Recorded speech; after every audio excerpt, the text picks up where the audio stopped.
I'm Andrew Armstrong, welcome to the back of this. Do you like power?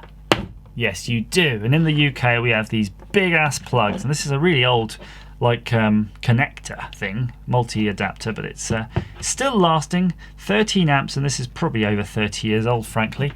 And the plugs go in with a nice chunk, and they're really nice in there and solid. And there's loads of safety features, like you can see there's these gates here that can't be opened unless this thing here is kind of, see the little window, unlocks them. You've got these white plastic things to stop you if your fingers are gripping around. The idea is that when you put your fingers in there, it's impossible. It's impossible for your fingers to touch the copper enough for it to make contact. And then it should all work great. However, these are all great, but weird things still happen. And look how weird this one is. This was presented to me by someone who was using this adapter. It was a visitor, and they were using a Spanish thing, phone adapter, in this. And I did verify that is what they were doing. It wasn't running off like a bar fire or a hairdryer. And this adapter's really quite sturdy. This is a really good adapter. It's actually got a fuse in it. It's got all of the BS marks on it. But I kind of believe them on this. It says max 3.25 kilowatts.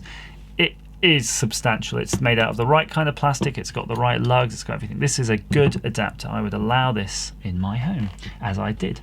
But when I saw this, I was just bloody shocked. I was like, what have you done? What have you done, lass? This is crazy. This is some crazy stuff. Because not only has this just sort of totally melted out, you know, the safety features have actually melted out of this. And this is a really thick thermosetting plastic, and this isn't like the sort of piece of crap you buy nowadays. This is a really heavy duty old school one. I mean, look how thick the plastic is here. It's nearly like 4mm thick. This is a proper decent lump of thing, and it's fused itself there. It's got a fuse in the plug, so the actual wires fused, the cables fused, everything's fused, as is this, of course, but nothing's blown. So when you see something like that and you think, how can this happen? How can it happen? It took me force to get that out, by the way. They had become one. And the reason is, apparently, if you have something in and it's just not, you know, it's just dirty. It's just dirty. It's just not making a good connection. Apparently you can just get this very high resistance, and it's just doing a little like spark, like a little sizzling away, a little tiny spark, little tiny sizzle, and it sits there doing it for days and days and weeks on end, and it just generally has slowly melted this thing out. So it's not like a single very hot event, again, like someone's just plugged in like 200 kilowatts of bar fire into that. It's happened over a long space of time.